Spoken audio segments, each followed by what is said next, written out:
আপনি ২০০০ আচ্ছা আমি আমি আবার একটু আপনাকে আপনাকে ফিরে নিয়ে যাই ২০২৫ এবং ১৯৭১-এর প্রসঙ্গ আপনি বলতেছিলেন, কিন্তু ১৯৭১-এর প্রসঙ্গটাকে তো ২০২৫ পর্যন্ত জামায়াত শিবিরই টাইনা নিয়ে আসলো।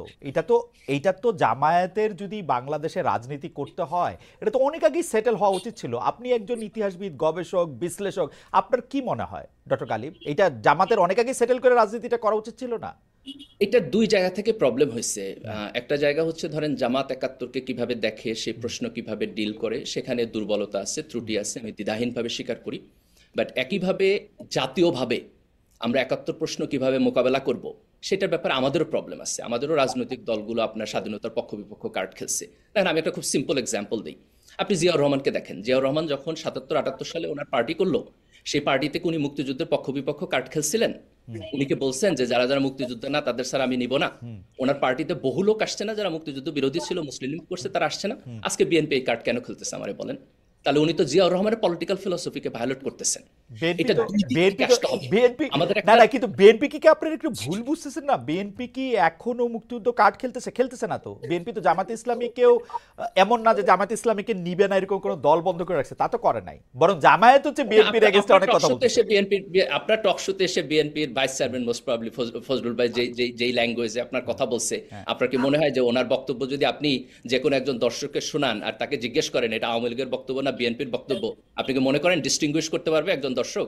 আহ, উনি উনি উনি উনি কিছু কথা বলছেন যেটার ক্ষেত্রে আসলে আওয়ামী লীগ এবং বিএনপির জায়গা এক জায়গায় চলে আসে, কিন্তু আমি মনে করি উনি বিএনপির ভাইস চেয়ারম্যান, কিন্তু বিএনপির মুখপাত্র নয়। বিএনপির ভাইস চেয়ারম্যান এরকম আমার জানা মতে অনেক আছে, মানে আমি হাতে গুনে একজন কয়জন বলতে পারবো না, এবং উনার বক্তব্যটা উনার ইন্ডিভিজুয়ালিস্টিক।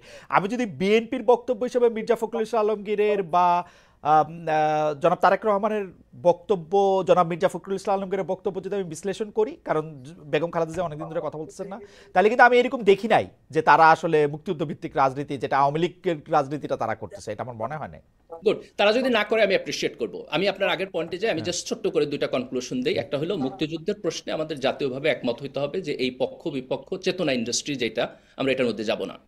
এবং দুই, দেন আমরা জামাতকে প্রশ্ন করব আপনি যেটা করছেন, হুম, যে ভাই ওকে আপনি মুক্তিযুদ্ধ বিরোধিতা করছেন, কেন করছেন, আমরা এটা কিভাবে রিজলভ করি। হুম, আমি চাই না যে আপনি জাতির শত্রু হয়ে থাকেন, আপনি জাতির মধ্যে ইন্টিগ্রেটেড হন। হুম। তাহলে সেই আলাপ আলোচনা আমরা জামাতের সাথে করব। কিন্তু আপনি যদি এই কনসেনসাসটা তৈরি না হয় তাহলে তো আপনি আলাপ আলোচনাটা করতে পারবেন না। আমি কমপ্লিটলি অ্যাগ্রি করি, জামাতের সাথে জাতীয়ভাবে আমাদের এই আলাপ আলোচনা হওয়া উচিত। ডক্টর গালিব, আচ্ছা। আমি আমি ব্যাপারটার একটা, মানে আপনি তো প্রফেসর, আপনার কাছে একটু অ্যানালজিটাই না বলি, যে ধরেন আওয়ামী লীগ এখন রাজনীতি করতে চাইলো, যেটা জামাত প্রথমে বলতেছিল যে আওয়ামী লীগের মধ্যে যারা দোষী না তাদের মধ্যে কেউ যদি এরকম থাকে তারা নেতৃত্বের দোষ স্বীকার করে ক্ষমা চেয়ে যদি রাজনীতিতে আসতে চায়, যারা সরাসরি এর সাথে যুক্ত না তারা এটার মধ্যে আসতে পারবে। তো এইটা আওয়ামী লীগের ইনিশিয়েটিভ নিতে হবে। আমরা মনে করি যে আওয়ামী লীগ ইনিশিয়েটিভ নিয়ে এটা করবে, জনগণ তাদেরকে মাফ করবে কি করবে না, কোন জায়গা দিয়ে যাবে কি যাবে না, এটা জনগণ দেখবে। জামায়াতের কি এই ইনিশিয়েটিভটা 53 বছর নেয়ার সময় খালি চেতনা, পক্ষ বিপক্ষ এইটাই বিবেচ্য ছিল, নাকি জামায়াতের কোনো ইনিশিয়েটিভ নেওয়া জামাত দরকার মনে করছে? আজকে যদি বাকি বিল্লারা এরকম করে বাধা না দেয়, আজকে যদি ছাত্র সংগ্রাম পরিষদ করে এই জামাত ইসলামী রাজনীতি নিষিদ্ধের দাবি না উঠে, তাহলে 2 দিন পরে তো এই যেটা আপনারা দেখেছেন যে ইসলামী ছাত্র শিবিরের ইয়ে থেকে যেটা তুলে নেওয়া হয়েছে সেই বয়ানই তো জামাত ইসলামী দিবে 71 সালে আমরা ভুল করছি, এটা ঠিক হয় নাই, আসেন আমরা ঠিক কাজগুলি করি আবার, তাই না? না, আমি মনে করি আপনি যদি একটা গণতান্ত্রিক পরিবেশ দেন খালেদ ভাই, আমরা যদি একটা ভালো গণতান্ত্রিক পরিবেশ কিছুদিন দিতে পারি তাহলে সিচুয়েশন চেঞ্জ হবে।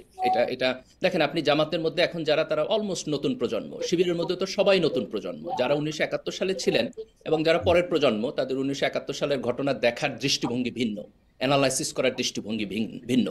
তো এখানে যদি আমরা রাজনীতিটা অফ করে দিই এবং একটা গণতান্ত্রিক রাজনীতির মধ্য দিয়ে একটা নির্দিষ্ট সময়ের মধ্যে দিয়ে যাই, আমি মনে করি না যে 71 বাংলাদেশে আর নতুন করে কোনো বিভাজন তৈরি করতে পারবে।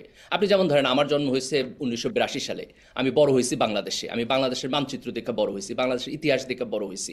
আপনি তো আমার পার্সপেক্টিভ ভাই 1971 নিয়ে বসাইলে হবে না, তাই না? আমি তো দেখছি কমপ্লিটলি না, ডিফারেন্ট। কিন্তু কিন্তু ডক্টর গালিব আমি এই জায়গার মধ্যে একটা আসতেছি, আমি একটু বাকিবিল্লাহকে শুনতে চাই, কিন্তু আমি আপনার একটা বলি যে আপনার জন্ম 1982 সালে হইলেও আপনি যেমন ফরাসি বিপ্লবকে আসলে বিশ্লেষণ করতে পারেন আপনার জন্মের 200 বছর আগের বিষয়টা, জন্ম 71-এর পরে এইটা খুব ভালো তর্ক না আসলে, যে আমার আদর্শের না না জায়গা না না থেকে না না, আমি খালেদ ভাই না। আপনি ভুল বুঝছেন, আপনি জি, ভুল বুঝছেন। আমি একটু একটু ক্লারিফাই করি। জি, আমি যদি বলি যে আমার জন্ম 82-তে বলে আমি 71 জানি না, 71-এ কি হয়েছে বুঝি না, তাহলে জি, এটা ভুল তর্ক। জি, কিন্তু আমি যদি বলি যেহেতু আমার জন্ম 82-তে, কাজে আমার পার্সপেক্টিভ বাংলাদেশি, ওকে তাইলে এটা রাইট চক্র। আমি যেটা বলতে চাই যে জামাত এবং শিবিরের এখন 80-90% পিপল তারা হচ্ছে বর্ন ইন বাংলাদেশ। তাদের যে পার্সপেক্টিভ সেটা আপনারা আমার পার্সপেক্টিভ একই রকম ভাই।